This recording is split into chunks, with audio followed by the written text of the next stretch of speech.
الله وحده لا شريك له وأشهد أن محمدا عبده ورسوله اللهم صل وسلم وبارك على محمد وعلى آله وصحبه أجمعين يا أيها الذين آمنوا اتقوا الله حق تقاته ولا تموتن إلا وأنتم مسلمون يا أيها الناس اتقوا ربكم الذي خلقكم من نفس واحدة وخلق منها زوجها وبث منهما رجالا كثيرا ونساء واتقوا الله الذي تساءلون به والأرحام إن الله كان عليكم رقيبا يا أيها الذين آمنوا اتقوا الله وقولوا قولا سديدا يصلح لكم أعمالكم ويغفر لكم ذنوبكم ومن يطع الله ورسوله فقد فاز فوزا عظيما أما بعد فإن أصدق الحديث كتاب الله وخير الهدي هدي محمد صلى الله عليه وسلم وشر الأمور محدثاتها فإن كل محدثة بدعة وكل بدعة ضلالة وكل ضلالة في النار. Akhwati fillah yang dirahmati Allah Subhanahu wa taala. Alhamdulillah kembali Allah Subhanahu wa taala memberikan nikmat kepada kita dengan memberikan satu kesempatan, satu majelis yang walaupun kita berkumpul di dunia online, tapi ini adalah kenikmatan tersendiri bagi kita semua. Tentunya setelah kita memuji Allah dengan nama-nama yang husna dan sifat-sifatnya yang ulia, kemudian setelah kita menyampaikan salawat kepada Nabi Muhammad SAW, insya Allah kita akan melanjutkan bahasan kita, yaitu tentang 100 pesan Nabi Muhammad SAW, yang dimana buku ini sangat bermanfaat bagi kita semua, bukan hanya untuk wanita muslimah saja, bahkan lelaki pun ya, lelaki muslim pun harus mengambil faidah dari buku ini. Semoga Allah Subhanahu wa taala memberkahi penulis ya dan menjaga beliau. Dan insya Allah kita saat ini akan melanjutkan ke hadis berikutnya ya.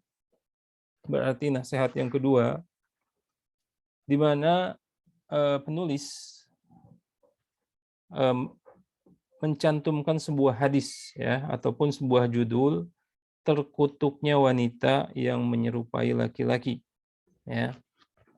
Dan ini tentu saja beliau membuat judul ini berdasarkan sebuah hadis dari Ibnu Abbas yang diriwayatkan oleh Imam Al-Bukhari ya, yang di dalam hadis tersebut disampaikan bahwa Rasulullah Shallallahu Alaihi Wasallam bersabda, An Ibnu Abbas radhiyallahu anhu maqal, jadi Ibnu Abbas meriwayatkan bahwa Rasulullah Shallallahu Alaihi Wasallam pernah bersabda, la'ana Rasulullah Shallallahu Alaihi Wasallam, Rasulullah Shallallahu Alaihi Wasallam melaknat. Siapa yang dilaknat? Al-mutasyabbihina minar rijali bin nisa, itu laki-laki yang menyerupai wanita. Wal mutasyabbihati minan nisa'i bir rijal, dan wanita-wanita yang menyerupai laki-laki. Nah, ini lafaz hadisnya, dan hadis ini sangat singkat ya. Tetapi ketika kita menggali makna-makna yang tersirat di dalam hadis ini, maka hadis ini sangat luas cakupannya. Dan sangat luas hal-hal yang berkaitan dengan kandungannya. Dan tentu ini perlu kita pelajari karena apa? Karena di situ disebutkan ataupun disabdakan oleh Rasulullah SAW, atau disebutkan oleh Ibnu Abbas bahwa Rasulullah Shallallahu Alaihi Wasallam melaknat laki-laki yang menyerupai perempuan dan sebaliknya. Ya. Dan kalau kita lihat bahwa hadis-hadis atau hadis ini bukan hadis satu saja tersendiri ya dalam bab ini, bahkan Imam An-Nawawi dalam Riyadhus Shalihin ya mengetengahkan sebuah bab ya. Babnya adalah babut tahrimi at-tashabbuhi ar-rijal bin nisa wan nisa bir rijal ya.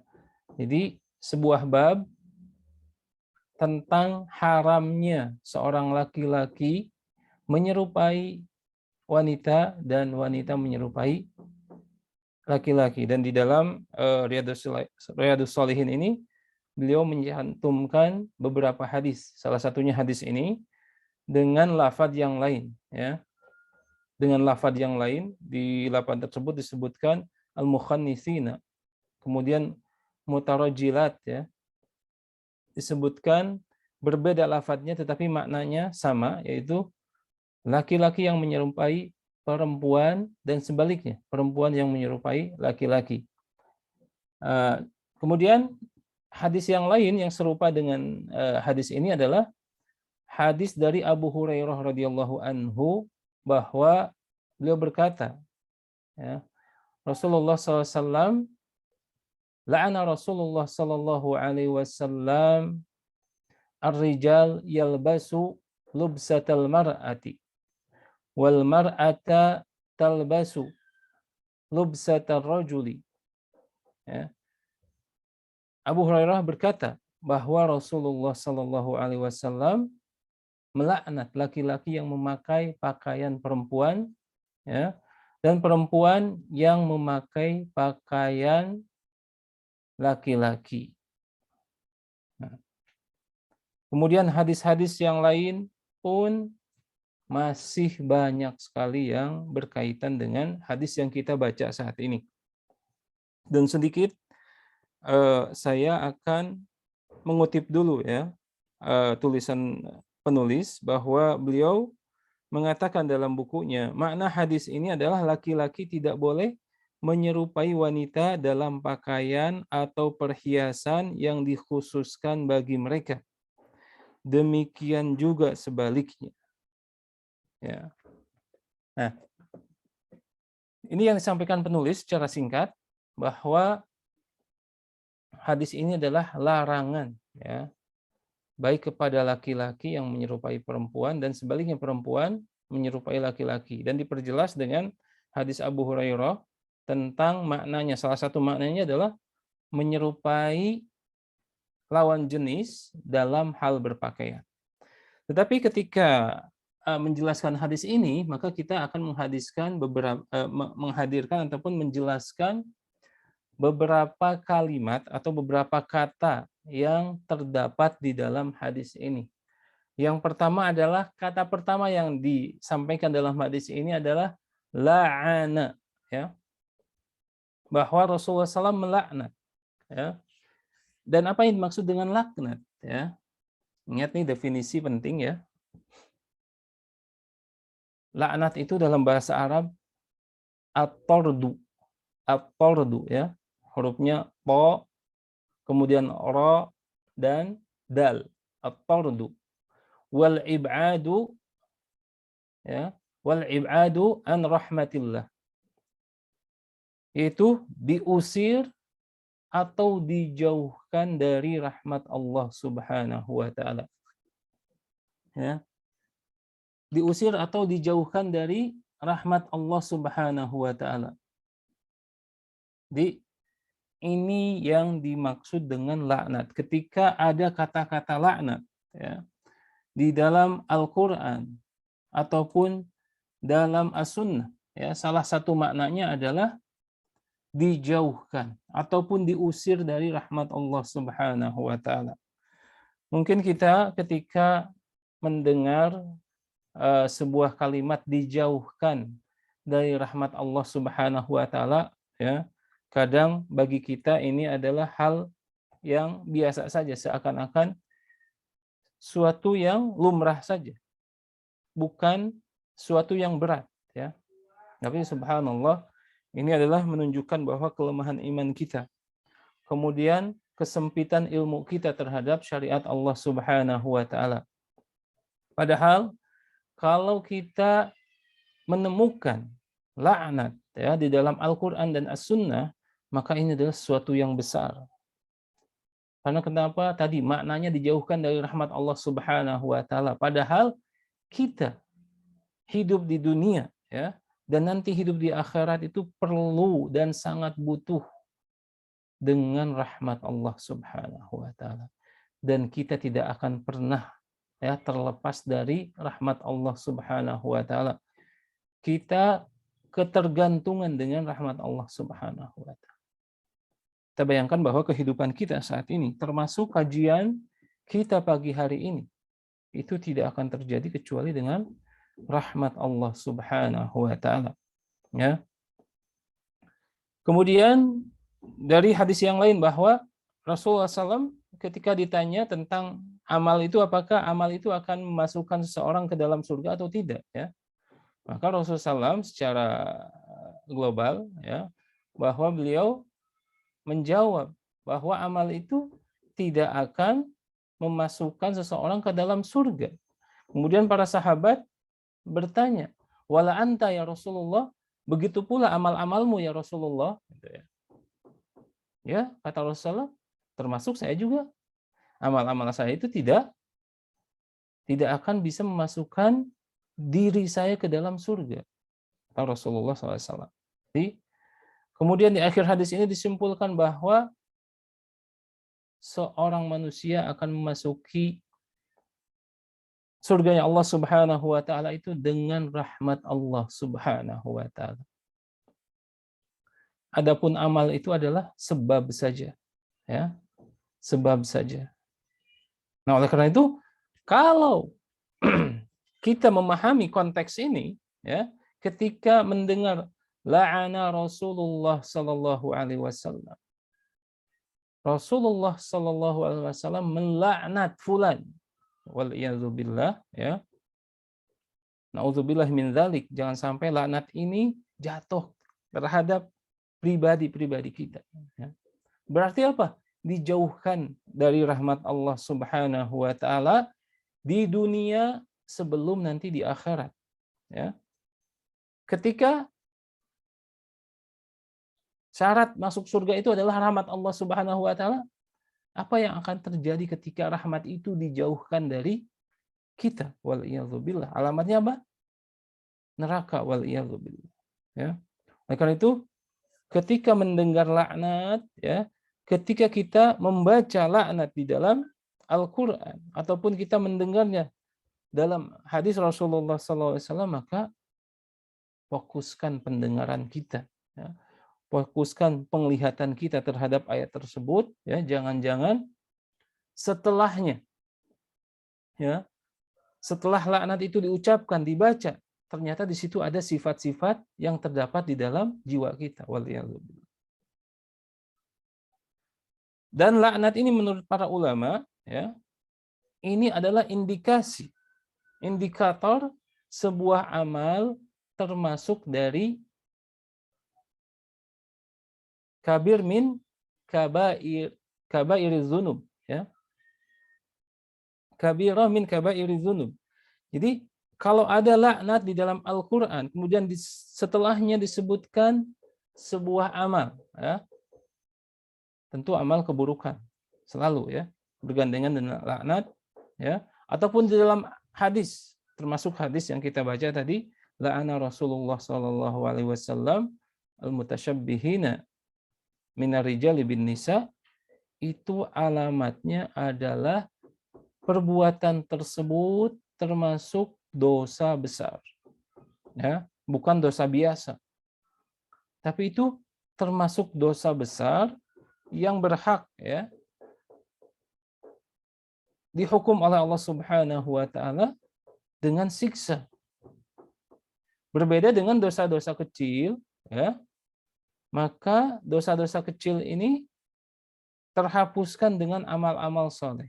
Seperti sabda Rasulullah sallallahu alaihi wasallam, al-umratu ilal umrah, ya, al-jum'atu ilal jum'ah. Kemudian Ramadan ila Ramadan wassalawatul khams, ya, bahwa dari satu umroh ke umroh yang lain, ya. Kemudian tadi Jumat ke Jumat yang lain, itu salat Jumat salah satunya. Kemudian saum Ramadan ke Ramadan yang lainnya. Kemudian salat yang 5 waktu itu kafaratun, ya.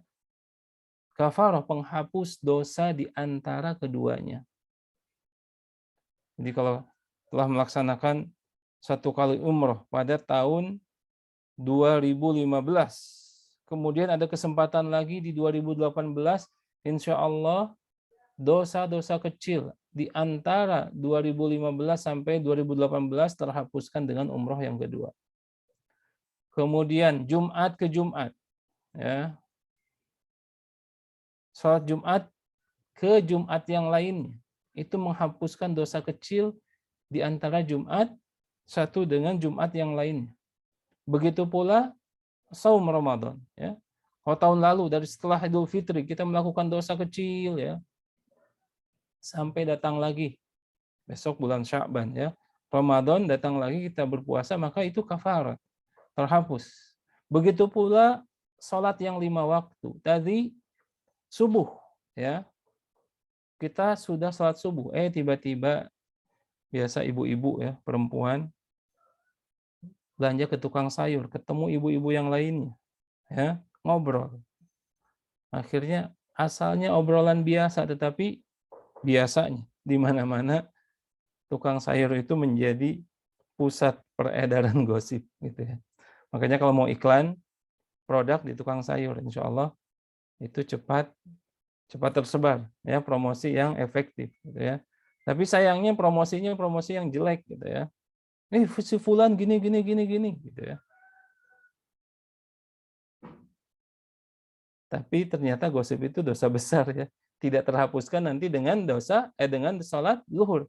Tapi misalkan kalau dosa kecil, ya, dosa kecil seperti hal-hal yang di bawah itu, apakah kita bermuka masam, ya, apakah kita mengeluarkan kata-kata kotor yang tidak sampai ke derajat dosa besar, maka dengan sholat zuhur itu insya Allah terhapuskan. Nah, berbeda dengan dosa besar, ya, yang ada laknatnya itu tidak terhapus kecuali dengan at-taubah an-nasuh, ya. Taubat nasuha, taubat yang benar-benar didasari niat karena Allah, takut karena Allah, ya. Kemudian dipenuhi syarat-syarat taubatnya, ya. Syarat-syarat taubat itu kan pertama menyesal, ya, atas perbuatan tersebut, ya.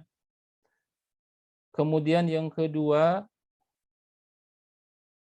berjanji tidak mengulanginya lagi, ya. Berjanji tidak mengulanginya lagi. Dan kalau termasuk hal-hal yang berkaitan dengan hak manusia, maka mengembalikan, ya, mengembalikan haknya. Oke, kita kembali ke laknat tadi, ya. Kita kembali ke laknat tadi.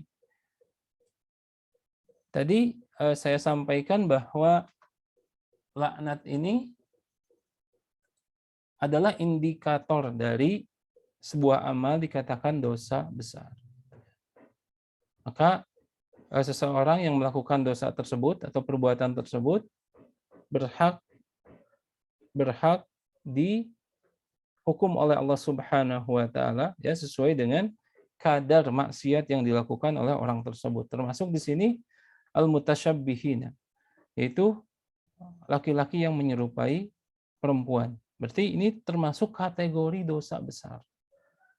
Dan kalau kita sambungkan, laknat ini kan sesuatu peringatan yang keras, ya. Maka kita hubungkan dengan akhlak Rasulullah Shallallahu Alaihi Wasallam, bahwa Rasulullah SAW itu, ya, sudah dikenal, ya, akhlaknya adalah akhlak yang terbaik. Berapa banyak orang yang tertarik dengan Islam karena akhlak Rasulullah Shallallahu Alaihi Wasallam, ya. Berapa banyak orang yang mendapatkan hidayah karena akhlak Rasulullah Sallallahu Alaihi Wasallam. Dan berapa banyak musuh-musuh Rasulullah Sallallahu Alaihi Wasallam tunduk terhadap Rasulullah SAW karena akhlak Rasulullah Sallallahu Alaihi Wasallam. Ya. Nah, kalau kita sambungkan bahwa Rasulullah SAW itu adalah pribadi yang sangat baik, ya, maka ya, maka tidak mungkin Rasulullah SAW itu tergesa-gesa, ya, menyimpulkan dan mengeluarkan kata-kata laknat, ya, mengeluarkan kata-kata laknat, kecuali memang karena amal-amal tersebut adalah amal yang besar atau pelanggaran yang besar.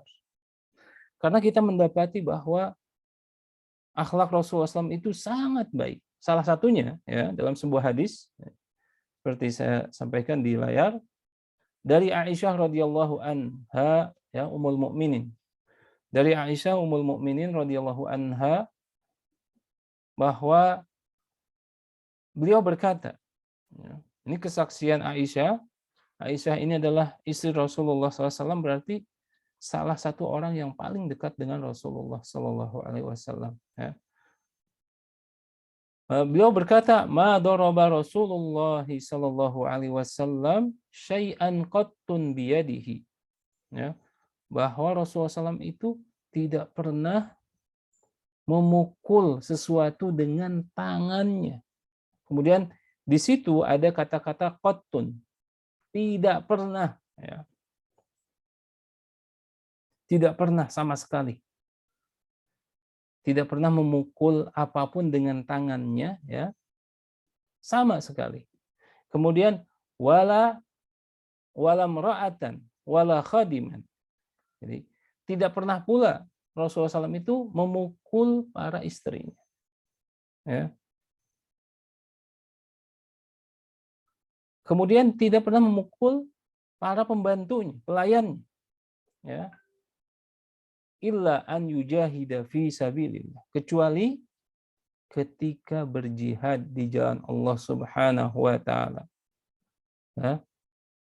Wa manaila minhu syai'un qattun fayantaqimu min sahibihi. Dan Rasulullah SAW, ya, tidak pernah balas dendam, ya, ketika misalkan disakiti, ya, maka Rasulullah SAW tidak pernah balas dendam kecuali apa? Illa an yantahika syai'an atau syai'un min maharimillahi ta'ala fayantaqimullahu ta'ala. Kecuali, ya, kecuali bila ada larangan Allah Subhanahu wa taala yang dilanggar, maka beliau membalas karena Allah Subhanahu wa taala. Jadi ini akhlak Rasulullah Shallallahu alaihi wasallam yang tidak pernah iseng, ya. Tidak mukul ini, mukul itu, ya. Sebagian kita ataupun kita, ya, mungkin paling tidak pernah memukul meja ketika marah. Plak gitu, ya. Atau melemparkan sesuatu ke tembok, ya. Atau pukulan-pukulan yang tidak bermanfaat. Memukul pintu, ya. Ketika misalkan ada masalah, ya, tidak dibuka pintu, pintunya dipukul, temboknya dipukul, ya. Dan ini tidak pernah terjadi kepada Rasulullah Shallallahu Alaihi Wasallam. Saking baiknya, saking terpujinya akhlaknya, ya. Kemudian tidak pernah memukul istri-istrinya, walaupun ini adalah salah satu bagian dari syariat Islam, boleh memukul istri, ya, ketika istrinya itu nusuz, ya, bandel, membangkang, ya, sudah diingatkan, tetapi itu pun para ulama menyimpulkan bahwa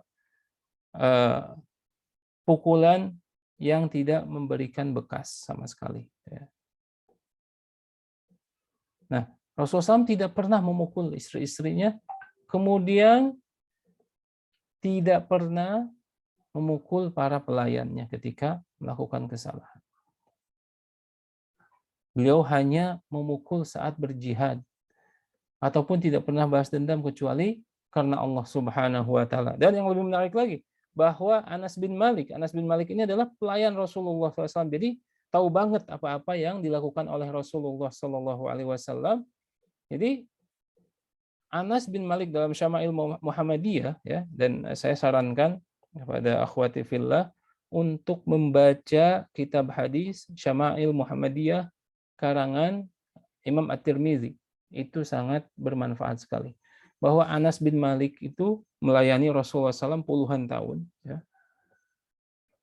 Berarti semasa di awal hijrah, ya, karena Anas bin Malik diperkenalkan kepada Rasulullah SAW itu oleh ayah tirinya, ya, ayah tirinya sahabat yang baik juga, kemudian melihat bahwa Rasulullah SAW belum punya pelayan. Akhirnya, wahai Rasulullah, ini ada Anas nih. Anas itu anak yang baik, yang cerdas, ya, yang cekatan. Bolehkah dia menjadi pelayanmu? Ya. Maka alhamdulillah, ya, berkat jasa ayah tirinya ini, Anas itu diperkenankan untuk melayani Rasulullah SAW. Dan kalau berbicara pelayan, mungkin di dunia, di kehidupan kita, mungkin kedudukannya tidak terlalu bagus, ya, atau rendah, pekerja rendahan. Tetapi ketika dinisbatan kepada Rasulullah, maka menjadi sebuah kehormatan bagi Anas bin Malik. Dan Anas bin Malik ini selalu berbangga dan selalu menyebut dirinya khadimur Rasulillah. Saya pelayan Rasulullah. Saya pelayan Rasulullah. Sebagaimana saat ini khadimul haramain, pelayan dua tanah suci, ya, Raja Salman. Bukankah itu kehormatan walaupun disebut pelayan, ya. Nah, Anas bin Malik melayani Rasulullah SAW puluhan tahun, tapi tadi tidak pernah mendapati Rasulullah SAW itu marah besar, ya. Kalau pelayannya melakukan kesalahan, menegur biasa saja, ya. Dan tidak pernah memerintahkan, wahai Anas, kamu harus seperti ini, seperti ini, ya. Tapi berjalan begitu saja karena memang Anas juga pribadi yang baik. Nah, jadi mustahil Rasulullah SAW mengeluarkan kata laknat untuk masalah yang kecil, apalagi untuk masalah pribadinya sendiri. Tidak terjadi laknat kecuali karena ini berkaitan dengan dosa yang besar, kemudian dengan siksa yang pedih dari sisi Allah Subhanahu wa taala, ya. Nah, karena itu ketika mendengar laknat, ya, jangan sampai ya kita tidak fokus terhadap peringatan Rasulullah Shallallahu alaihi wasallam. Nah, kita kembali kepada lafaz hadis tadi. Al-mutasyabbihina minar rijali bin nisa wal mutasyabbihat minan nisa'i bir rijal, ya. Artinya kalau kita terjemahkan secara bahasa kita saat ini, yaitu laki-laki yang feminin, ya, gemulai gitu, ya. Ataupun sebaliknya, perempuan yang tomboy. Nah, ini di masyarakat kita di Indonesia adalah sebuah yang lumrah. Bahkan sebagian ayah, ya, melihat anaknya yang tomboy itu bangga. Waliyadzubillah. Padahal ini berkaitan dengan laknat Rasulullah Shallallahu alaihi wasallam. Nah, apa yang dimaksud dengan tasyabbuh, mutasyabbih, ya? Seorang laki-laki menyerupai perempuan itu seperti apa? Maka para ulama diantaranya adalah Imam Asy-Syaukani, hadis menyebutkan, ya, hadis ini menjadi dalil haramnya laki-laki menyerupai perempuan dan perempuan menyerupai laki-laki dalam hal apa saja. Yang pertama adalah dalam tutur kata. Ingat, tutur kata. Lihat, ya, Imam Syaukani ini sangat teliti dalam merinci masalah ini. Tidak disebutkan langsung ke pakaian, karena pakaian sudah ada dalilnya tadi, hadis dari Abu Hurairah, ya. Tapi beliau memulai dari tutur kata, karena tutur kata ini terlahir dari jiwa, dari pembawaan. Maka tutur kata ini sesuatu yang melekat pada seorang manusia, dan telah ditetapkan oleh Allah Subhanahu wa taala, sebagaimana Allah Subhanahu wa taala menciptakan laki-laki dan perempuan. Laki-laki itu adalah tegas, perempuan adalah lembut, ya. Laki-laki itu adalah kuat, sedangkan wanita itu adalah lembut. Nah, ini berkaitan dengan masalah ini, termasuk dalam masalah tutur kata. Tutur kata laki-laki itu tegas. Jangan sampai ini laki-laki, ya, diajarkan bertutur kata seperti perkataan seorang wanita. Begitu pula perempuan atau wanita, jangan bertutur kata seperti laki-laki. Berteriak, ya, suaranya keras, ya, tidak lembut. Justru ini penting sekali, ya. Dan biasanya ketika mendengar seseorang melalui suaranya, kita bisa sedikit, ya, melihat jati diri orang tersebut. Yang dimaksud dengan tutur kata seperti apa? Sekarang terjadi banyak sekali, terutama di dalam dunia entertainment, ya. Sebagian laki-laki ataupun sebagian wanita, ya, itu mempunyai kekhususan ataupun ciri khas, ya, ciri khas, yaitu dengan bertutur kata seperti laki-laki ataupun sebaliknya, ya. Terutama kan komika-komika saat ini. Ataupun dari dulu pun di zaman orang tua kita sudah ada tokoh-tokoh, ya, pelawak yang dia disukai karena dia memerankan lawan jenis, memakai pakaian lawan jenis, kemudian bergaya dengan pakaian ataupun perhiasan lawan jenis. Nah, ini termasuk salah satunya adalah tutur kata yang saat ini mungkin tersebar, ya, seperti laki-laki yang agak gemulai, salah satunya yang punya jargon-jargon misalkan seperti apa, ya, di acara-acara kuliner, ya, acara-acara kuliner, ya.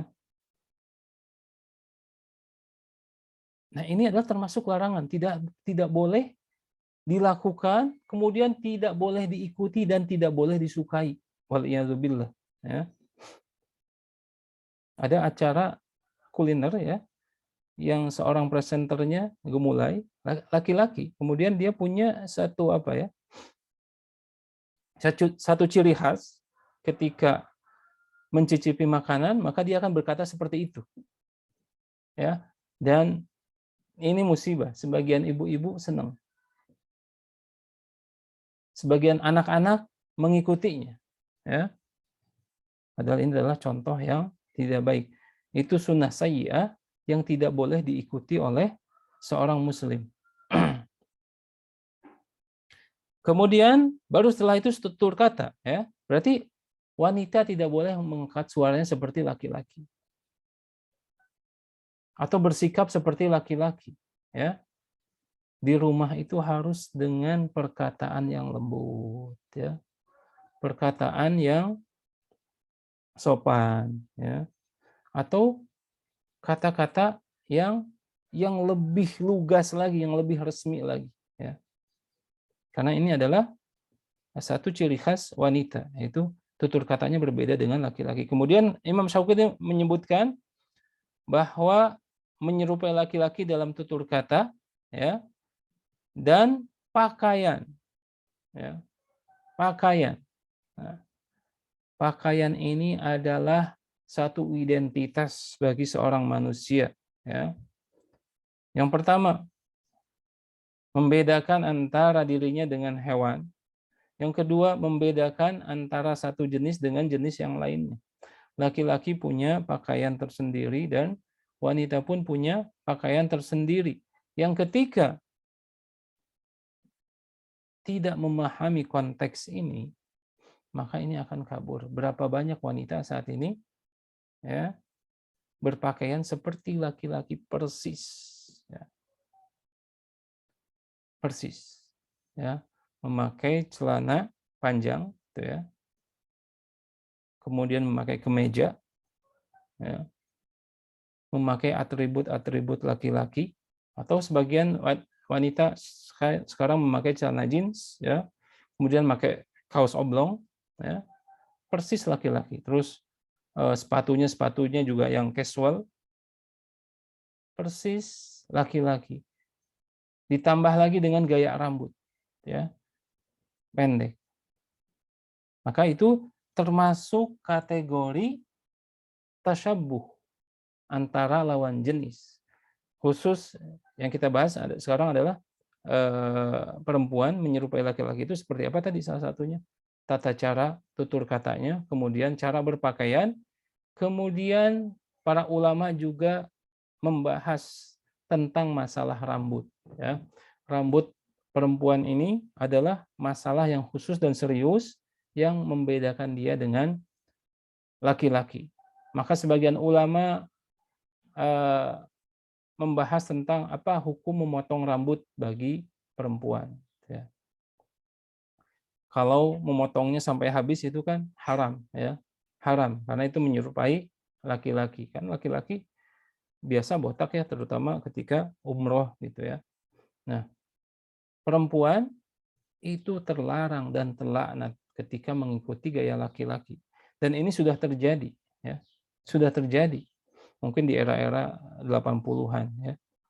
Ada seorang penyanyi yang memotong habis rambutnya, tapi alhamdulillah penyanyi ini saya lihat di tayangan YouTube, ya, diberi hidayah oleh Allah Subhanahu wa taala, dia dari Inggris atau dari Eropa, ya. Di zaman tahun 80-an punya sebuah lagu yang sangat populer, ya. Kemudian gaya rambutnya botak, tapi setelah beberapa tahun mempelajari Islam dan akhirnya masuk Islam, ya. Nah, gaya-gaya seperti ini tidak boleh diikuti, ya, walaupun tren, ya, seperti misalkan ada band-band perempuan dari Eropa juga yang mungkin yang terkenal ibu-ibu saat ini yang tahu apa ya, Cranberries gitu, misalkan si siapa, wanita ini memotong rambutnya pendek-pendek, ya, dan ini termasuk mutasyabbih atau mutasyabihat minan nisa yang tidak boleh diikuti. Para ulama mengharamkan seorang wanita untuk mencukur habis rambutnya, ya. Kemudian berbeda pendapat ketika memotongnya sampai bahunya. Maka para ulama menyimpulkan kalau memang ketika memotong rambut sampai bahu itu gayanya seperti laki-laki, ya, maka itu diharamkan, ya. Tetapi sebahu misalkan, tapi tetap dia bergaya wanita, maka ini pun bukan dihalalkan tetapi dimakruhkan. Pada asalnya wanita itu adalah memanjangkan rambut. Dan ini salah satu pendapat Syekh Muhammad bin Shalih Al-Utsaimin. Jadi beliau menyebutkan dari dahulu, ya, para wanita itu sangat gemar, ya, memelihara rambutnya, memanjangkan rambutnya, dan sebagian wanita berbangga-bangga karena rambutnya panjang. Kemudian datang kebudayaan Barat, kenapa langsung diterima? Ya, kenapa harus langsung diterima? Beliau menekankan jangan sampai kita ikut-ikutan dengan kebudayaan orang-orang kafir. Ya. Jadi rambut ini masalah serius bagi wanita karena ini adalah kekhususan bagi seorang wanita. Dan kita mendapatkan bahwa istri para nabi Muhammad SAW itu wanita-wanita yang memelihara rambutnya dan merawat rambutnya. Salah satunya Ummu Salamah, ya. Ummu Salamah itu sampai bertanya tentang masalah mandi junub, ya, antara haid dan kalau janabah, kan berbeda ketika mandi tersebut. Kalau dari haid, ya, wanita itu mengurai rambutnya, ya. Kalau dari janabah boleh tetap diikat kemudian dibasahi saja. Nah, karena Ummu Salamah ini rambutnya tebal, lebat gitu, ya. Saking perhatiannya seperti itu.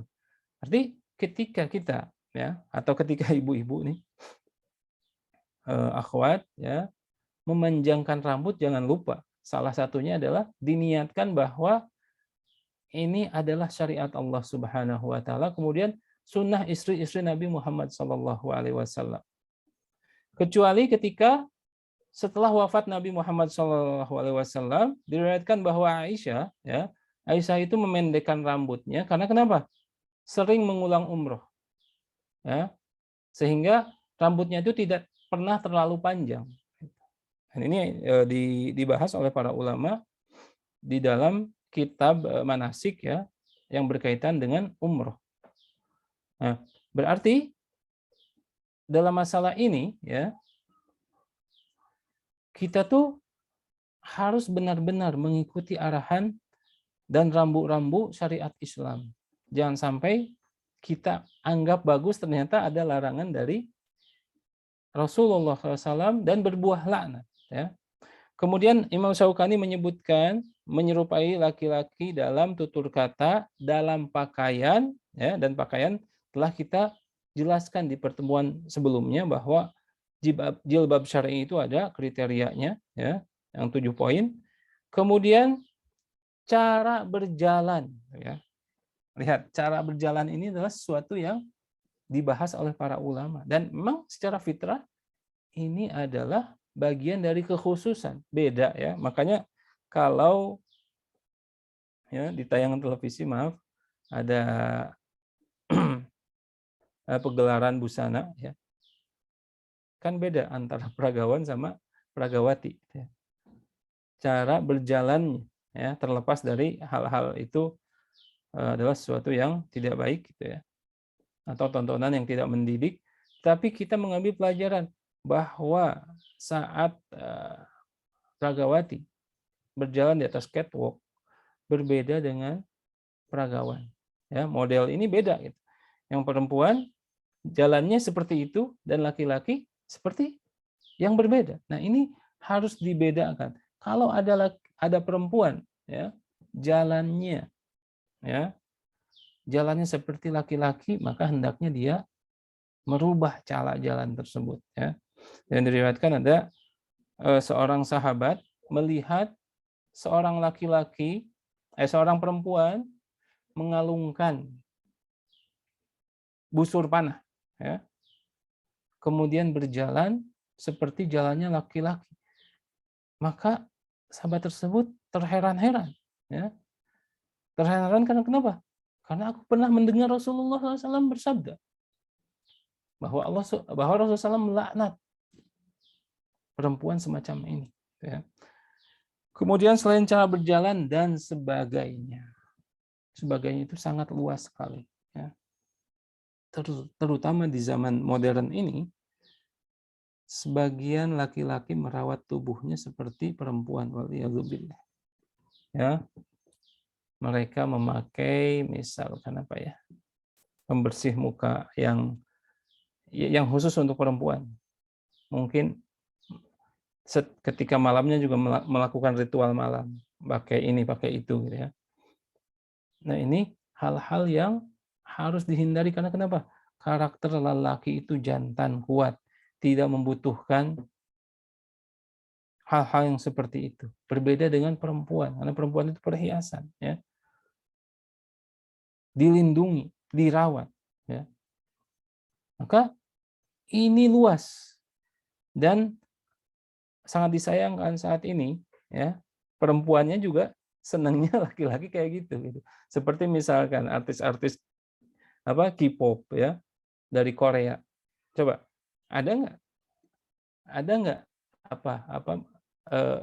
kejantanannya itu ada nggak? Ya? Tapi malah perempuannya juga senangnya yang kayak gitu. Jadi ini perlu kerjasama gitu ya supaya laki-laki ini kembali kepada fitrahnya. Ya perempuan juga harus kembali kepada fitrahnya bahwa perempuan itu harus menyukai laki-laki itu atas dasar salah satunya kejantanan, penampilannya, kegagahannya. Yang kan sekarang kan artis-artis Korea itu perempuannya rambutnya kayak perempuan gitu ya. Kemudian bibirnya juga merah seperti pakai lip gloss dan yang lainnya. Kulitnya halus kayak perempuan, bahkan sebagian perempuan kalah dengan kulit laki-laki. Kemudian kuku-kukunya juga lentik gitu ya. Ditambah dengan busana-busana yang mirip perempuan. Waliyadzubillah. Ini sudah tidak diragukan lagi bahwa tipe-tipe seperti ini masuk terhadap kandungan hadis Rasulullah Shallallahu Alaihi Wasallam. Ya. Bahkan untuk lebih luas lagi, ya, para ulama membahas tentang profesi, pekerjaan. Ya. Jangan mau wanita melakukan sebuah pekerjaan yang pada asalnya pekerjaan tersebut harus dilakukan oleh laki-laki. Seperti maaf, ya, jadi pegawai buruh bangunan. Ini secara fitrah, ya, menyelisihi fitrah yang Allah tetapkan bagi laki-laki dan perempuan. Ya. Perempuan tidak layak untuk apa? Untuk bekerja sebagai kuli bangunan, karena nanti akan merusak sebagian anggota tubuhnya. Kemudian akan menghilangkan jiwa wanitanya. Ya. Jadi jangan mau kita mengerjakan hal-hal atau pekerjaan yang khusus, profesi tersebut atau pekerjaan ini khusus untuk seorang laki-laki. Tidak boleh.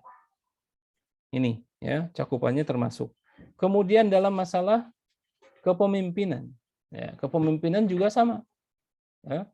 Ini sebagian ulama mengkategorikan masalah ini, ya, bahwa kepemimpinan itu dikhususkan untuk laki-laki karena di situ ada maslahat yang sangat besar.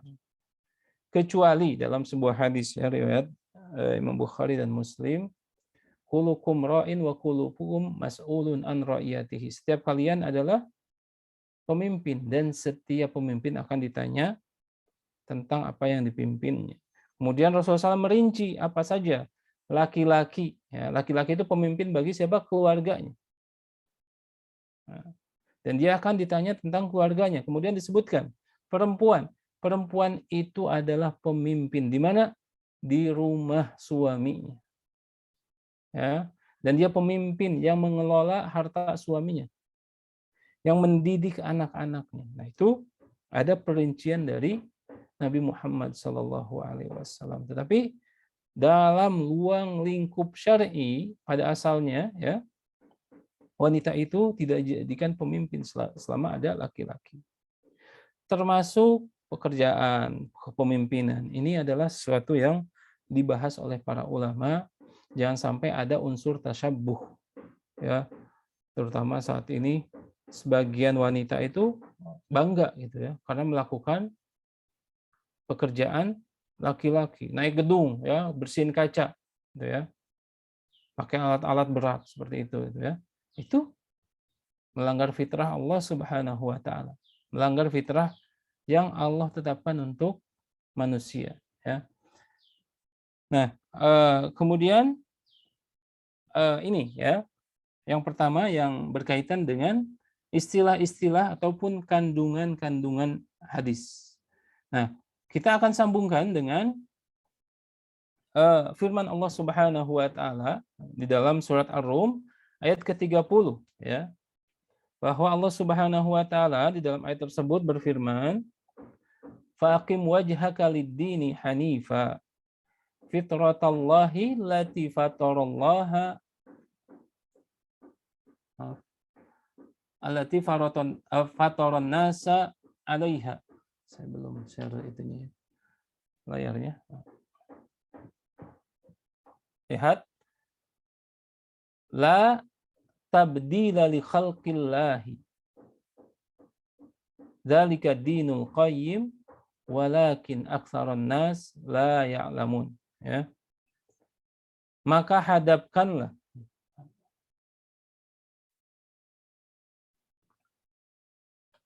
maka hadapkanlah wajahmu dengan lurus kepada agama Islam sesuai dengan fitrah Allah, ya. Disebabkan Dia telah menciptakan manusia menurut fitrah itu. Ya. Tidak ada perubahan pada ciptaan Allah, itulah agama yang lurus, tetapi kebanyakan manusia tidak mengetahui. Nah, ayat ini berbicara tentang fitrah, ya. Fitrah yang telah Allah tetapkan kepada manusia, yang telah Allah tetapkan kepada laki-laki ataupun perempuan. Seperti misalkan tadi kepemimpinan secara umum, ya. Secara umum adalah untuk laki-laki, kecuali nanti ada bawahan-bawahan seperti dalam perusahaan. Ya, perusahaan pada asalnya pemimpin tertingginya adalah laki-laki. Tapi ketika misalkan butuh manajemen keuangan, maka tadi bagian keuangan ini dipayungi oleh pemimpin yang lebih tinggi lagi dan seorang laki-laki. Ini dalam kepemimpinan. Kemudian terhadap profesi tadi. Nih, kenapa sekarang ya yang menjadi problem? Sebagian wanita tidak sadar bahwa mereka telah merubah fitrahnya. Padahal fitrah wanita itu dalam hadis tadi ya, bahwa almar'atu ra'iyatun wa hiya mas'ulatun an ra'iyatihi. Ya. Almar'atu ra'iyatun fi baiti zawjiha wa hiya mas'ulatun an ra'iyatihi. Seorang wanita itu adalah pemimpin di rumah suaminya dan dia akan ditanya tentang apa yang dipimpinnya, baik harta suaminya, rumah suaminya, kemudian pendidikan anak-anaknya. Kemudian al-ummu madrasatul ula, ya. Ibu itu adalah pendidik pertama. Barang siapa yang menyiapkannya berarti dia sudah menyiapkan generasi yang baik. Nah, sekarang wanita lebih condong sedikit demi sedikit merubah fitrahnya sendiri sehingga tidak menghasilkan generasi yang baik karena mereka sudah berpindah dari fitrahnya. Pertama, kita lihat ketika seseorang melawan fitrah Allah Subhanahu wa taala, maka generasi selanjutnya, ya, wanita merubah fitrahnya, maka generasi yang dilahirkannya tidak akan lebih baik. Karena kenapa? Tadi wanita sudah mengambil alih pekerjaan-pekerjaan lelaki, ya, ngantor, ya, mengerjakan urusan-urusan di luar, sementara rumahnya kosong. Akhirnya apa? Tidak terlahir generasi yang lebih baik, bahkan generasinya akan ikut generasi ibunya. Makanya kalau ada seorang anak laki-laki tetapi tadi kemayu, ya, feminin, ya, gemulai, bisa jadi karena dia melihat sosok ibunya itu keras, sedangkan ayahnya ada di rumah. Ini ada pertukaran fitrah, waliyadzubillah, ya. Sedangkan sekarang laki-laki santai gitu ya. Dan ini terjadi banyak dalam kehidupan kita sehari-hari. Nah, kemudian pengaruh yang sangat besar. Bukankah sekarang ya, terutama sekolah-sekolah yang menyebutkan sekolah sesuai sunnah, harganya subhanallah mahal sekali. Di daerah Bogor ada beberapa sekolah ya yang masuk, yang daftarnya ya, itu sekitar 45 juta sampai 80 juta dan menyebutkan sekolah ini sesuai sunnah. Ya. Kenapa terjadi pembengkakan biaya terhadap lembaga pendidikan ini? Karena kenapa? Karena para wanita, para ibu sudah bergeser dari posisi fitrahnya sebagai pendidik. Sekarang ibu-ibu lebih senang kerja menghasilkan uang, uangnya dibayarin untuk sekolah anaknya. Padahal ya, pendidikan ibu itu sangat luar biasa dan seorang ibu mempunyai apa? Mempunyai kekuatan yang sangat luar biasa ketika dia berjalan dalam fitrahnya. Ya. Karena itu saya sangat miris ya. Ini sekolah sunnah, ustadznya kita kenal, tapi ditanya saat berapa biaya masuknya? 45 juta.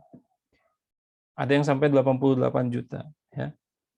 terus biaya bulanannya 5 juta, 6 juta. Ini akan diwariskan terus. Kenapa? Dan dampak buruknya apa? Orang-orang yang bisa belajar di pendidikan, lembaga pendidikan sunnah itu berarti orang kaya saja. Seperti dahulu ya, dari zaman Orde Baru, fakultas kedokteran itu sudah diimajinkan bahwa kalau masuk di kedokteran, biayanya mahal. Iya, sampai saat ini. Makanya orang-orang miskin tidak bisa belajar di fakultas kedokteran. Nah, saya takutkan bahwa ketika wanita merubah fitrahnya, lembaga pendidikan semakin menjamur, tapi semuanya tidak ada yang murah. Berarti pilihannya apa? Saya menyekolahkan ke tempat yang terjangkau saja, walaupun di situ manhajnya seperti ini, nggak jelas. Berarti apa? Investasinya salah. Ya, karena kenapa? Karena tadi lembaga pendidikan sunnah sangat mahal. Dan ini akan ditanya oleh Allah Subhanahu wa taala. Waliyadzubillah, ya. Itu. Begitu pula tadi, laki-laki merubah fitrahnya. Sekarang terlalu banyak ya laki-laki yang menjadi safe gitu ya. Di rumah masak gitu, walaupun memang itu sah-sah saja gitu. Tapi lebih dari itu ya. Kemudian ini berkaitan juga dengan masalah gaya mendidik kita kepada anak-anak saat ini, karena di zaman yang sudah sangat berubah, maka kita perlu memperbaharui gaya pendidikan kita terhadap anak-anak kita. Mungkin dahulu di zaman kita kecil ya, orang tua kita melarang ketika ada anak perempuannya yang masih usia 3, 4, 5 tahun sampai 6 tahun itu, mereka bermain-main dengan kosmetik ibunya ya. Dan itu mungkin sedikit tercela itu, anak-anak di bawah umur, anak-anak balita sudah dipakein lipstik dan yang lainnya. Tapi saat ini anak-anak wanita kita, anak-anak perempuan kita, putri-putri kita itu sudah harus diperkenalkan dengan hal-hal yang demikian sehingga tumbuh jiwa dan merasa dia itu wanita yang harus cantik. Begitu pula dengan laki-laki, ya. Laki-laki harus diajarkan oleh ayahnya, jangan sampai kehilangan sosok ayah. Diajarkan pekerjaan lelaki, misalkan berkebun, ya. Kemudian ketika ada pekerjaan yang berkaitan dengan bangunan rumah, maka diajak laki-laki. Apakah itu memotong kayu, ya, ataupun mengangkat batu bata dan yang lainnya, ya, membuat sebuah bangunan sederhana. Agar apa? Tumbuh jiwa kejantanan. Sekarang berbeda, waliyadzubillah. Jangan sampai terlambat. Begitu banyak orang-orang yang merubah fitrah mereka karena lingkungan yang ada mendukung dia ya untuk menjadi seperti itu. Lihat sekarang tokoh yang transgender ataupun ya ternyata kalau kita lihat baca ya ataupun kita lihat sedikit googling, kenapa sih dia mau jadi perempuan padahal laki-laki, ternyata kita lihat kehidupan masa kecilnya mainnya sama perempuan terus. Ya. Tidak diajarkan mainan laki-laki. Begitu pula yang perempuan. Perempuan kecil-kecil sudah dibelikan misalkan cangkul-cangkulan, skop gitu ya. Ini tidak pas. Makanya pilih mainan yang sesuai dengan fitrah mereka. Pilih baju yang sesuai dengan fitrah mereka. Pilih lingkungan yang sesuai dengan fitrah mereka. Dan pilih tayangan-tayangan yang sesuai dengan fitrah mereka. Ini sangat berpengaruh kepada kejiwaan seorang anak. Ya. Kemudian yang selanjutnya saya akan menyampaikan di sini salah satu. Jadi Rasulullah SAW bersabda, ya, salah satu la yanzurullahu azza wa jalla ilaihim yaumal qiyamah al-aqu liwalidayhi al-mar'atu al-mutarajjilah wad-dayyus. Ada 3 orang yang tidak akan masuk surga, ya, dan tidak akan dilihat Allah pada hari kiamat. Pertama adalah seorang yang durhaka terhadap kedua orang tuanya, ya. Semoga Allah Subhanahu wa taala jaga kita dari dosa ini. Kemudian berarti yang masih punya orang tua masih banyak kesempatan untuk berbakti, kemudian memohon ampun, memohon maaf, ya, atas dosa-dosa yang telah dilakukan. Kemudian wanita yang menyerupai laki-laki. Nih secara jelas. Al-mar'atu al-mutarajjilah. Wanita tetapi apa? Tomboy. Ya. Dan serta laki-laki dayus. Laki-laki yang tidak cemburu, yang tidak memiliki cemburu. Ya. Nah ini penting, ya. Saya akan sampaikan. Tentu durhaka terhadap orang tua itu sudah menjadi bahasan para ulama, para asatidzah, ya. Insya Allah tidak akan kita jelaskan. Tapi yang ini, almar'atu mutarajjilah, laki-laki perempuan yang tomboy. Ya. Kemudian apa? Apa konsekuensinya? Tadi la yanzurullahu azza wa jalla ilaihim yaumal qiyamah. Enggak dilihat sama Allah Subhanahu wa taala. Ini kalau enggak diperinci dan enggak dihayati, itu tidak akan menjadi peringatan bagi kita. Ya enggak dilihat doang, ya. Tapi bayangkan, mungkin kita pernah mengalami hal-hal yang seperti ini ketika kita mengalami hubungan yang kurang baik dengan teman kita, dengan saudara kita, ya, atau dengan atasan kita, ya. Kita punya teman nih, tapi lagi retak nih hubungan. Pas ketemu enggak, dia memalingkan pandangan dari kita, dia enggak pengen lihat sama kita. Kira-kira hati kita sakit enggak? Sakit, malah kita balas sama, oh dia mau nyamperin kita, sama memalingkan pandangan. Bukankah itu menyakitkan? Ya. Dan itu sesuatu yang tidak memberikan rasa nyaman, baik untuk teman kita ataupun untuk kita, karena tidak menyelesaikan masalah. Atau sama orang tua kita, ketika orang tua kita mendidik, ya, kita, kemudian kita melakukan salah, bandel, diboikot sama orang tua kita. Jangankan minta uang jajan, ya, kita ngadep orang tua pun orang tua melengos ke sana, ya, menghindar dari kita. Ini kan sesuatu yang menyebalkan, ya, sesuatu yang membuat kita nggak nyaman. Atau sama atasan, kita lagi punya masalah nih, masalahnya agak berat, ya, atasan kita marah, gitu, ya, kita nggak dipanggil, ya, didiemin, gitu, ya, dan nggak dilihat, ya, kalau ketemu langsung menghindar. Bayangkan itu terjadi, ya, saat kita berkumpul di mahsyar, ya, yang ketika itu matahari didekatkan, kita butuh pertolongan dan tidak ada yang punya naungan saat itu kecuali Allah Subhanahu wa taala. Sebagaimana hadis, ya, 7 golongan yang akan dinaungi oleh Allah Subhanahu wa taala, ya, di hari tidak ada naungan saat itu kecuali naungan Allah Subhanahu wa taala. Berarti apa? Kita hanya mengharap pertolongan Allah saat itu. Ya. Tiba-tiba Allah nggak mau nolong kita, bukan nggak mau nolong aja, ngelihat aja nggak mau. Padahal Allah itu maha melihat. Ya. Oh, kesedihan yang sangat dalam, sangat besar, dan alamat yang sangat buruk bagi kita saat itu. Ya. Itu kecelakaan besar bagi kita. Allah nggak mau mandang kita, padahal Allah itu arhamar rahimin. Ya.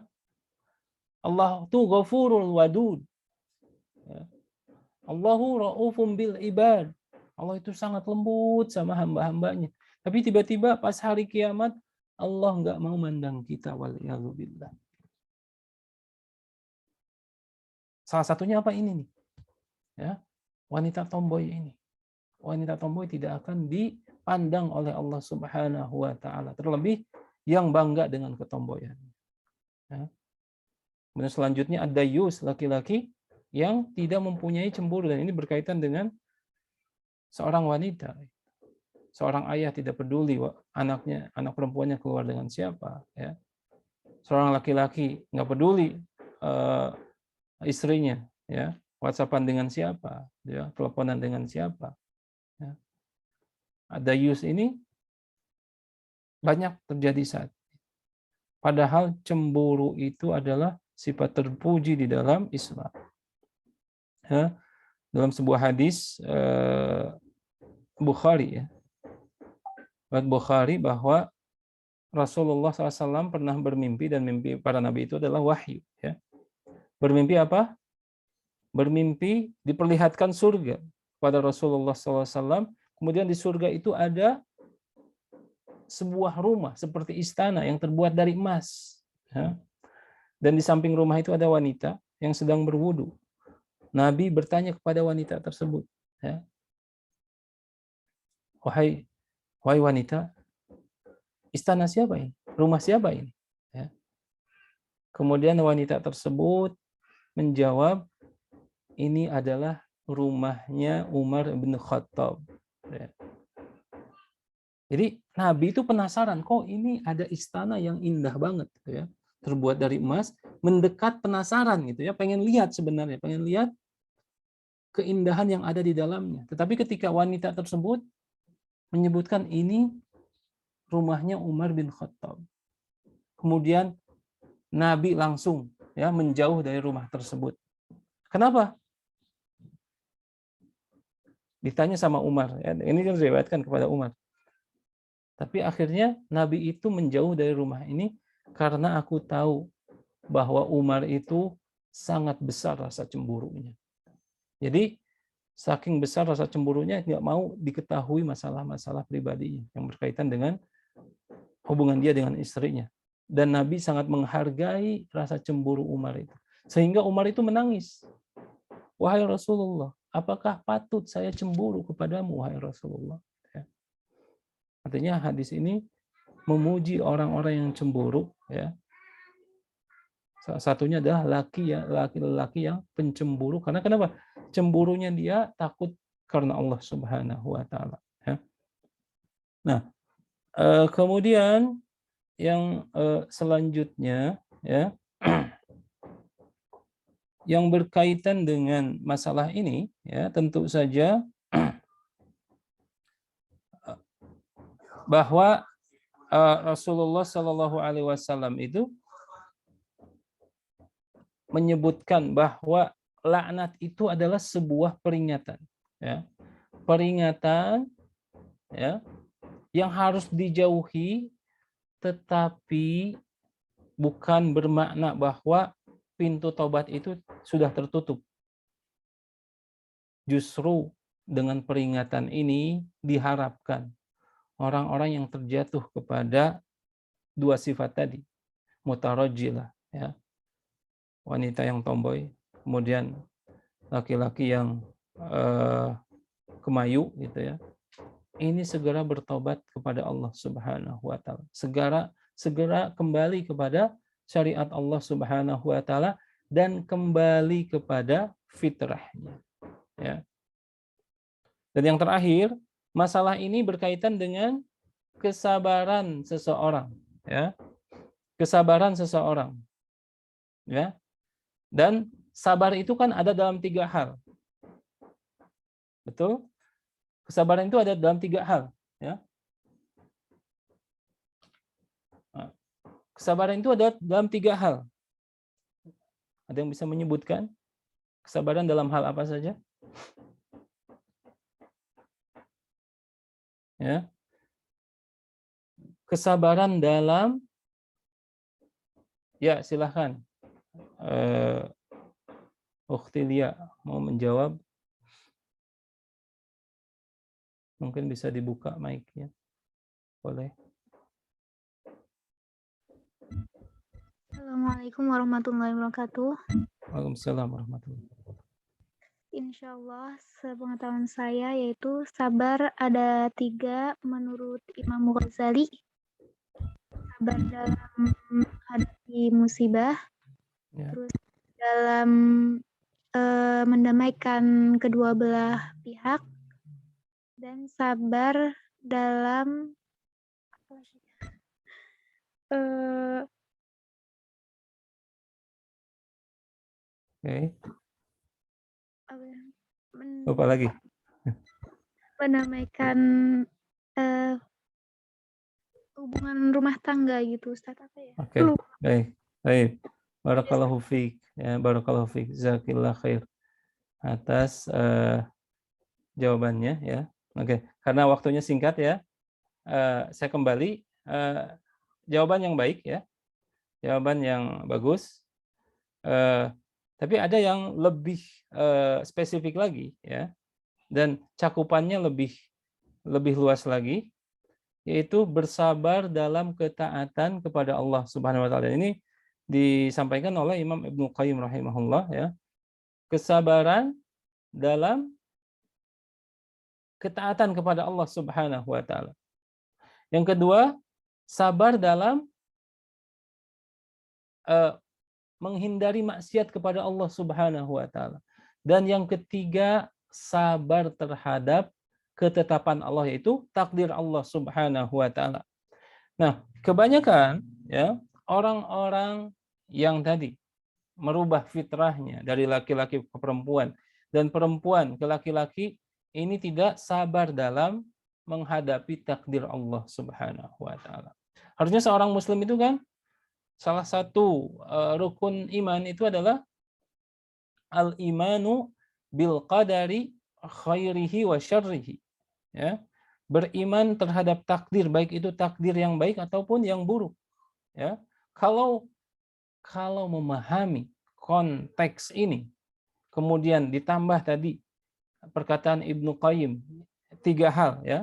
Sabar dan ketaatan, sabar dalam menjauhi maksiat, dan sabar dalam takdir Allah, maka dia tidak akan merubah fitrahnya. Kita diciptakan sebagai laki-laki. Saya diciptakan sebagai laki-laki. Ya bersabar sebagai laki-laki. Saya harus mencari nafkah, ya, harus menikah, harus ini, harus itu, harus itu. Sabar dengan hal tersebut. Begitu pula perempuan diciptakan sebagai perempuan, harus sadar dengan takdir, sabar dengan takdir. Harus menjadi istri yang harus taat kepada suaminya, harus melahirkan, harus mengurus anak, harus ini dan itu. Kemudian warisannya juga berbeda bagiannya, ya. Kemudian kesaksiannya pun hanya setengahnya, harus haid, ya.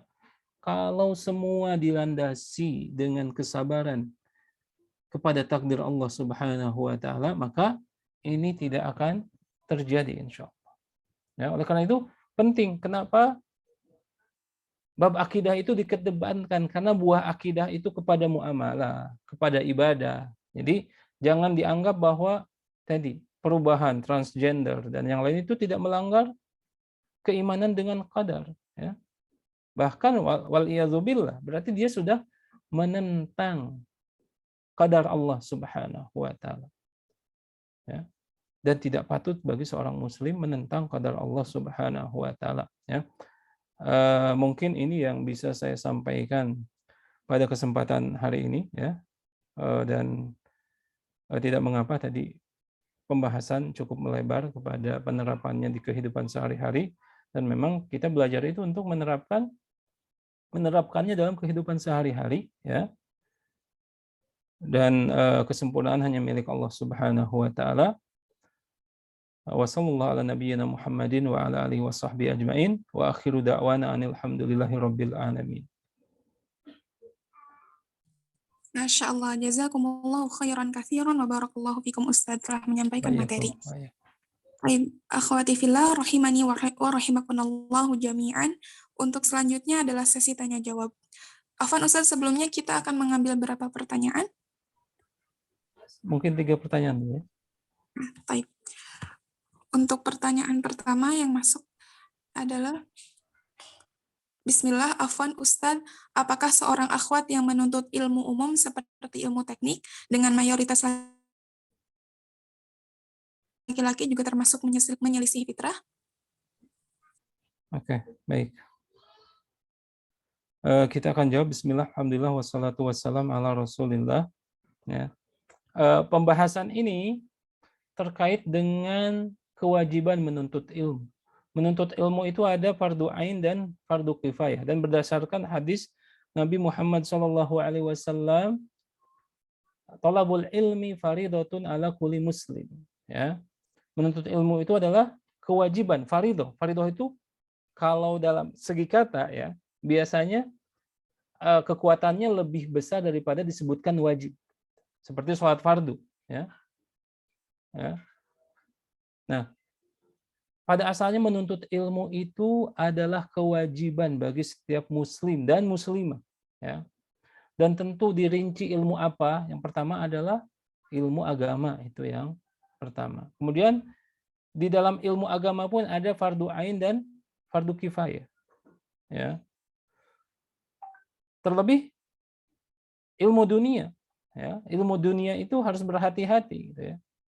Harus berhati-hati karena pada dasarnya tadi, apakah ini fardu ain atau fardu kifayah? Jangan sampai kita mempelajari sesuatu yang tidak akan mendatangkan manfaat bagi agama kita. Ya. Nah, ini harus dirinci sekali. Apakah belajar ilmu teknik itu termasuk menyelisihi? Ya, pada asalnya ilmu umum itu boleh dipelajari, kecuali tadi secara langsung merubah fitrah kita atau tidak. Kalau ilmunya kan belum tentu prakteknya, ya. Belum tentu prakteknya, ya. Dan pengetahuan itu luas karena dia abstrak. Sedangkan amalnya, prakteknya itu nyata. Seperti seorang perempuan mempelajari teknik bangunan, ya, karena mungkin perhitungannya saat ini perempuan itu lebih detail. Kemudian imajinasinya tinggi, gitu ya. Ya silahkan belajar di situ, walaupun tadi prakteknya itu jangan sampai merubah fitrah kita dari perempuan ke laki-laki. Kita bukan kita ya, Anda berarti antunna ya. Merubah akhwat menjadi laki-laki, ini tidak boleh. Adapun ilmunya ya silahkan diperdalam, boleh saja ya. Dan ini termasuk bukan fardu ain ya. Bisa jadi fardu kifayah ataupun hanya hukumnya mubah gitu ya. Mubah. Yang menjadi standar nanti prakteknya. Prakteknya menjadi merubah fitrah kita enggak? Ya. Merubah fitrah kita enggak? Dan saya rasa mencukupkan mempelajari ilmu, kemudian nanti seorang harus dirubah mindset juga ya. Perempuan itu di rumah dan istananya di rumah. Itu jangan sampai nih ada keinginan-keinginan yang lain yang itu yang menyebabkan fitrah seorang perempuan jadi berubah dan kita terkena peringatan dari Allah berupa laknatnya Nabi Muhammad SAW dan dijauhkan dari rahmat Allah Subhanahu wa taala ya. Wallahu a'lam. Tafadhali, silakan yang kedua. Jazakumullah khairan Ustaz atas jawabannya. Untuk soal kedua, pertanyaan kedua, Assalamualaikum Ustaz, semoga Allah senantiasa memberikan kesehatan kepada Ustaz dan keluarga. Amin. Afwan, ana izin bertanya, bagaimana hukumnya jika laki-laki yang berjerawat dan ingin menghilangkan jerawatnya tersebut dengan memakai skincare khusus laki-laki, apakah ini diperbolehkan? Ya, baik. Waalaikumsalam warahmatullahi wabarakatuh. Doa yang sama dan bahkan lebih baik ya. Semoga Allah menjaga kita semua dan memudahkan urusan kita semua. Jerawat itu termasuk penyakit, ya, dan bukan termasuk tadi menghias diri, tapi menghilangkan penyakit. Ya, menghilangkan penyakit itu, berobat itu sudah dibahas oleh para ulama. Sebagian ulama menyebutkan wajib, sebagian ulama menyebutkan mubah. Ya, terlebih penyakitnya mengganggu, gitu ya. Dan berkaitan dengan hal ini banyak sekali ya hadis-hadis yang berkaitan atau memotivasi kita seorang laki-laki ataupun perempuan untuk memperbaiki penampilan ya. Innallaha jamilun yuhibbul jamal ya. Sesungguhnya Allah itu indah dan mencintai yang indah-indah. Kemudian masalah tabassumuka fi wajhi akhika shadaqah. Ini berkaitan ya. Kalau kita nggak pede senyumnya karena jerawat, berarti kan jerawat itu kan penyakit yang harus dihilangkan. Nah, kita cari obatnya. Salah satunya obatnya tadi, ya, bukan apa namanya itu, sabun ya, sabun muka, ya, sabun muka ataupun krim, ya, krim yang fungsinya menghilangkan jerawat. Jadi ini tidak termasuk kekhususan wanita. Walaupun wanita memang dituntut lebih, gitu ya, lebih, karena biasanya ini menjadi patokan, ya. Jadi kalau kita bicara realita, ya, laki-laki itu walaupun mukanya biasa saja tertolong dengan wibawanya, ya. Wibawa, kemudian kedudukan, harta itu akan yang menolong laki-laki, apalagi gaya bicara, gitu ya. Dan perempuan memang disukai itu dari kecantikannya, makanya disunahkan untuk nazar sebelum menikah, karena memang yang jadi pusat kecantikan yang akan menentukan pilihan itu adalah wajah, ya. Adapun tadi menghilangkan jerawat, jerawat adalah penyakit, berarti sabunnya ataupun krimnya itu merupakan obat, dan pengobatan dalam masalah Islam itulah sesuatu yang diperbolehkan. Wallahu a'lam. Jazakallah khairan Ustaz atas jawabannya. Kemudian untuk pertanyaan terakhir, Assalamualaikum. Ustaz, bagaimana sejauh mana wanita dibolehkannya memotong rambut? Karena kalau panjang kan takut kayak punduk unta, dan tayangan yang untuk anak wanita kan kalau sesuai sunnah, dan kebanyakan laki-laki seperti Ubay dalam You Fit Kids. Oke, baik. Jadi batasannya adalah sebahu dan dilihat dari bentuk gaya modelnya. Jadi saya membaca sebuah makalah, Syekh Muhammad bin Shalih Al-Utsaimin ditanya, apakah boleh wanita memotong rambutnya? Gitu ya. Kemudian dijawab oleh beliau, selama modelnya adalah model wanita. Ya, ingat, wanitanya dalam tanda petik yaitu wanita muslim. Jangan ditafsirkan wanita lain itu ya. Seperti misalkan, maaf, kalau zaman dulu ada yang pernah booming viral wanita gaya rambutnya Demi Moore gitu kan. Demi Moore ini kan wanita ya. Standarnya bukan itu, tapi standar wanita muslimah, standar wanita di lingkungan kaum muslimin. Yang biasanya para ulama menyebutkan sebahu ya, atau lebih turun sedikit. Ya.